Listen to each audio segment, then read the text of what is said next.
ইরানে ইসরায়েলের হামলা পশ্চিমা বিশ্বের জন্য গলার কাঁটা হয়ে দাঁড়িয়েছে।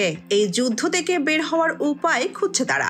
এই লক্ষ্যে শুক্রবার জাতিসংঘের নিরাপত্তা পরিষদে আহ্বান করা হয় জরুরি বৈঠক। লক্ষ্য ছিল ইরানকে দমানো, কিন্তু সেই বৈঠক শেষ পর্যন্ত পরিণত হলো বাক বিতণ্ডার মঞ্চে।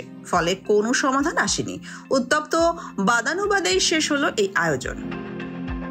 আন্তর্জাতিক সংবাদ মাধ্যমগুলো সূত্রে জানা যায়, নিরাপত্তা পরিষদের বৈঠকে ইরান ও ইসরায়েল তাদের মিত্রদের সঙ্গে নিয়ে একে অপরের বিরুদ্ধে সংঘাতের দায় চাপাতে থাকে।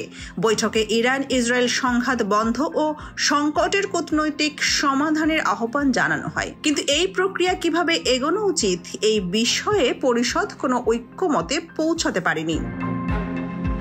জাতিসংঘে নিযুক্ত ইরানের রাষ্ট্রদূত আমির সাইদ ইরাভানি ইসরায়েলকে এমন একটি দেশ হিসেবে আখ্যা দেন যারা নিরপরাধ মানুষ হত্যা ও অন্যান্য দেশের ভৌগোলিক অখণ্ডতা লঙ্ঘন করে। বক্তব্যের সময় তিনি ইসরায়েলি হামলায় নিহত শিশুদের ছবি তুলে ধরেন।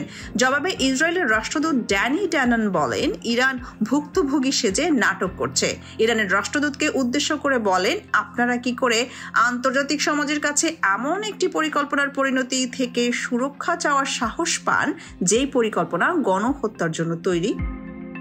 এদিকে ইরানের সঙ্গে ইসরায়েলের দীর্ঘস্থায়ী সংঘাতের হুঁশিয়ারির মধ্যে তেহরান বলছে, আক্রমণের মুখে থাকা অবস্থায় তারা পরমাণু কর্মসূচি নিয়ে কোনো আলোচনায় বসবে না। ইরানের পররাষ্ট্রমন্ত্রী আব্বাস আরাকচি জেনিভায় ইউরোপীয় কূটনীতিকদের সঙ্গে সাক্ষাৎ করেছেন। এই কূটনীতিকরা আরাকচিকে যুক্তরাষ্ট্রের সঙ্গে পরমাণু কর্মসূচি নিয়ে কূটনৈতিক প্রচেষ্টা পুনরুজ্জীবিত করার আহ্বান জানিয়েছেন। জবাবে আরাকচি বলেছেন, ইসরায়েলের আগ্রাসন বন্ধ হলেই কেবল ইরান কূটনীতির কথা বিবেচনা করবে। ইরান আত্মরক্ষার বৈধ অধিকার চর্চা অব্যাহত রাখবে। সোনিয়া খান, খবর সংযোগ।